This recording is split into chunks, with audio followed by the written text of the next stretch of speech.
তাহলে একটা হাসিনা পাওয়া যাবে না। আমরা স্পষ্ট ভাষায় বলতে চাই, এদেশের রাজনীতিবিদ যারা রয়েছেন, বেশিরভাগ বিরোধী রাজনীতিবিদ যারা রয়েছেন, আপনাদের প্রতি আমাদের সম্মান রয়েছে, শ্রদ্ধা রয়েছে। আপনাদের প্রতি আপনাদের দীর্ঘ ১.৫ দশকের লড়াই সংগ্রামকে আমরা শ্রদ্ধা জানাই। একই সাথে সাথে এই জিনিসটি আপনাদের কাছে আহ্বান জানাই, এই আওয়ামী লীগের চ্যাপ্টারটা ৫ই আগস্ট ক্লোজ হয়ে গেছে, এইটাকে রিওপেন করার চেষ্টা করবেন না।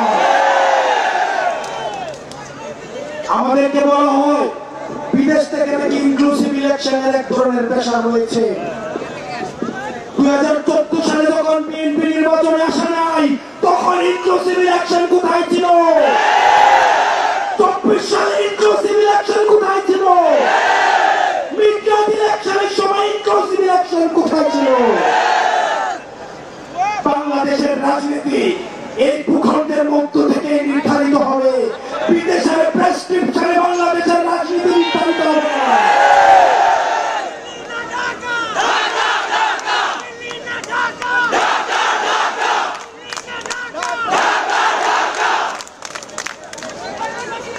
আমরা এই দেশের রাজনীতি আমরা দেখেছি, এই দেশটাতে ভাড়ায় খাটা হাসিনা মূলত হচ্ছে মোদির বেতনভুক্ত কর্মচারী হিসেবে।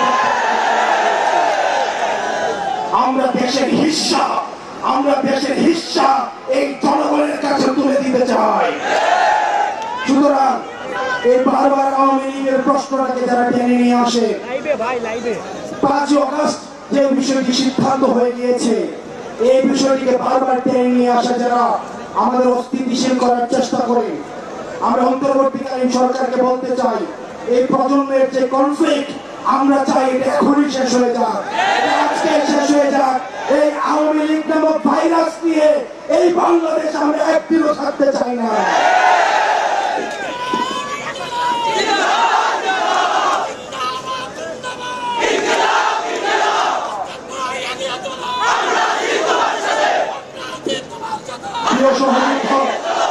সংগ্রামী সহযোদ্ধা, আপনাদেরকে বলতে চাই, শেষ রক্তবিন্দু দিয়ে একজন ব্যক্তি যদি থাকে এখানে, আরো যদি ১ মাস প্রয়োজন হয়, ১ বছরও প্রয়োজন হয়, আওয়ামী লীগকে নিষিদ্ধ